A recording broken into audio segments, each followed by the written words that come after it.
was the fourth time I was cooking 1.5 kg pilau, and I was so pumped up. I was so excited. These days I was coming earlier to work because now there's something extra to cook, and the preparation was really tedious because I was grating all my ingredients.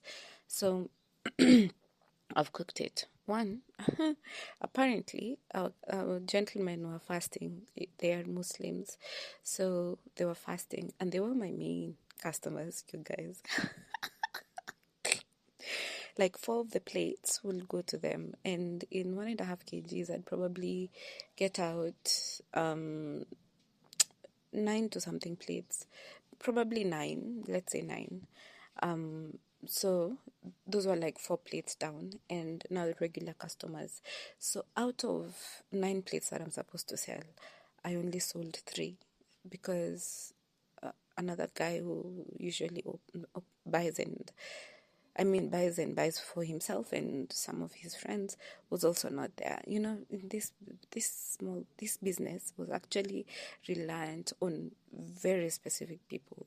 Very few people who would pass and inquire and buy, but very specific people were returning customers, which was encouraging to me, to tell me that I'm doing a good job if people are coming back to buy. So this time I had a whole Sophia staring at me in the eyes in the evening, and I was like, my good days.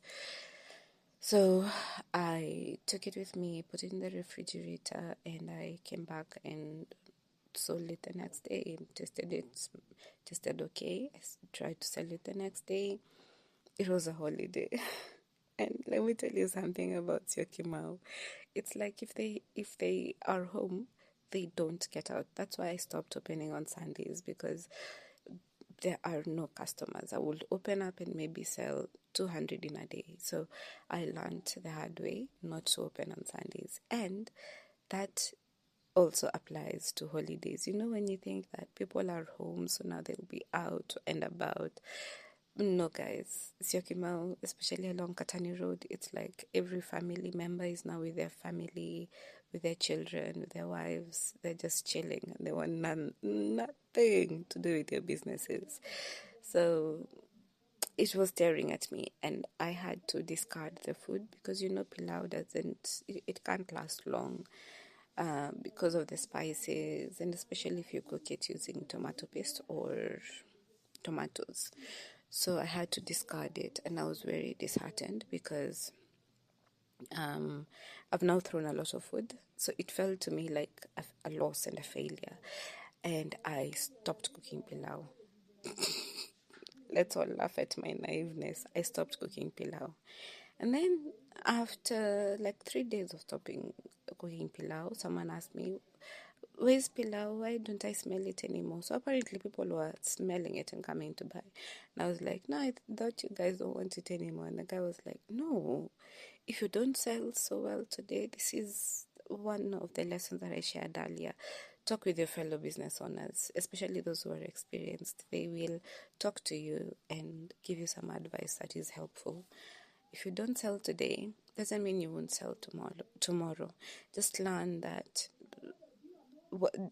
traits. Don't cook the same amount every day. Just, do what's working. So eventually I was like, okay, fine. So if people don't buy, probably they've eaten too much of it. They're kind of sick of it. They need like 2-3 days of recovery.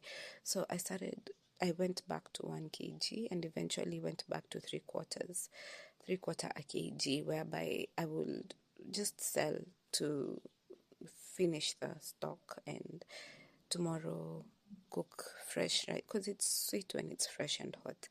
And sometimes that 3/4 will be over and done with, and some people would request, and I'd cook another maybe 1/2 kg or another 3/4. So I started doing that. Instead of totally forfeiting on something that was giving me good profit, I decided to go back to it, stay encouraged through the thick and hard times, because that wasn't the only time that I had to throw the pilau. So despite those challenges, I told myself, in business, you will have to spend some money sometimes. You will have to spend some money and lose some money, because when you throw away that pilau, it doesn't mean you shouldn't cook it tomorrow. Probably tomorrow you'll get the money that you've thrown away the previous week, because when you throw it away, you still have to pay, or you have already bought the ingredients, so you have to, by the end of the day, when you're doing your math, you're like, wow, I'm negative. I have to go back to my pocket to cater for things tomorrow. My business hasn't made me money. So especially if it's a small one where you're selling bits by bits, you're not selling huge amounts. So this was another very tough lesson, just because you didn't